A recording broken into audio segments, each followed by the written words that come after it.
Je ne vous cache pas que quelques kilomètres avant d'arriver dans les villages, j'ai eu un petit moment d'angoisse en me disant mais qu'est-ce que je suis en train de faire là? Je devais débarquer, moi petite fille de colon, pour aller visiter les maisons. Je voulais voir les maisons. Et vous voyez, moi j'étais pas dans la démarche des pieds noirs stricto sensu qui font le voyage pour visiter les lieux de leur enfance, etc. Je n'avais jamais mis les pieds en Algérie, mais c'était très important pour moi de voir les lieux dont je n'avais que des représentations mentales totalement fantasmées, parce qu'une enfant à qui des grands-parents pieds noirs racontent qu'ils avaient une très belle maison, bah vous verrez dans le livre, vous verrez à quoi ça ressemblait la très belle maison dans ma tête. Et évidemment, la réalité est un peu différente. On a dialogué avec une qualité de franchise qui était pour moi très importante. C'est-à-dire qu'ils m'ont parlé de la période française, de la période coloniale, absolument sans agressivité. C'est-à-dire que moi, je ne porte aucune responsabilité de ce qui a pu se passer, ni d'un côté ni de l'autre. En revanche, ils ont parlé librement. Le titre condense plusieurs choses. Il condense mon émerveillement devant les paysages des Aurès, les grandes étendues. J'ai eu la chance de voyager aux États-Unis, donc c'est vrai que quand je me suis retrouvée sur la route pour les Aurès, pour moi c'était frappant.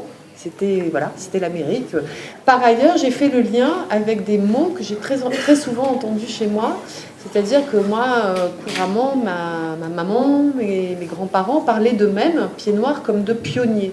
Là où il y a de la mythologie, c'est qu'ils font comme si, avant eux, il n'y avait jamais rien eu dans le pays. Et puis surtout, pour avoir enquêté sur ce que faisaient mes arrière-grands-parents en France, j'ai bien compris que s'ils sont partis en Algérie, c'est parce qu'ils crevaient la dalle en France et que c'était la promesse d'une vie meilleure. Donc, ils ont vécu l'Algérie comme un Eldorado. C'était leur Amérique à eux. Moi, j'ai travaillé beaucoup à partir des photos de voyage d'Olivia, qui était vraiment la première source d'information. Donc ça peut paraître au départ, et même pour moi d'ailleurs, une mise à distance pas forcément simple à surmonter. Et puis en fait, je pense qu'à force de travailler sur le sujet, on finit par s'en imprégner, et le fait de le dessiner, voilà, ça me paraissait assez naturel finalement.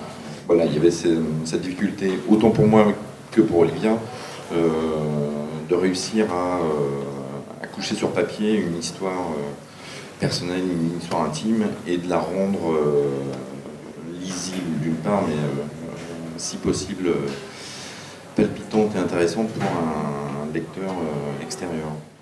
Quand j'étais dans l'avion, au retour, j'ai eu un sentiment extrêmement fort de satisfaction. Ça m'arrive très peu dans ma vie, j'étais contente de ce que j'avais fait. Et j'étais contente pour une raison très simple, c'est que tout d'un coup, je me suis sentie légère.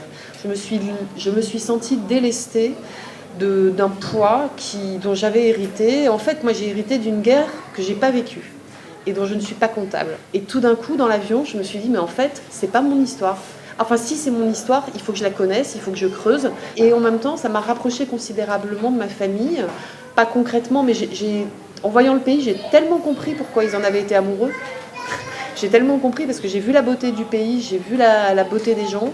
Et je ne fais pas d'angélisme, hein, c'est un pays qui dysfonctionne complètement. Moi, je n'ai pas du tout supporté la ségrégation homme-femme dans l'espace public. Enfin, je veux dire, c'est pas les bisounours, l'Algérie. Mais c'est pas ce qu'on en dit ou ce qu'on en projette ici. Et donc, en gros, ce que ça m'a apporté, c'est juste de sortir d'une vision imaginaire et fantasmatique, et d'être de plein pied avec des gens et d'entamer un bout d'histoire à moi. C'est-à-dire que je crois que je suis, j'espère, au début d'une histoire au présent avec ce pays. Et c'est vachement mieux que de ressasser une histoire qu'en plus on n'a pas vécue. Le pied noir qui est retourné à Constantine, c'était des Siciliens. Voilà. C'est ma tante pour le dessin. Bon, mais c'est bien, c'est bon. 3 semaines.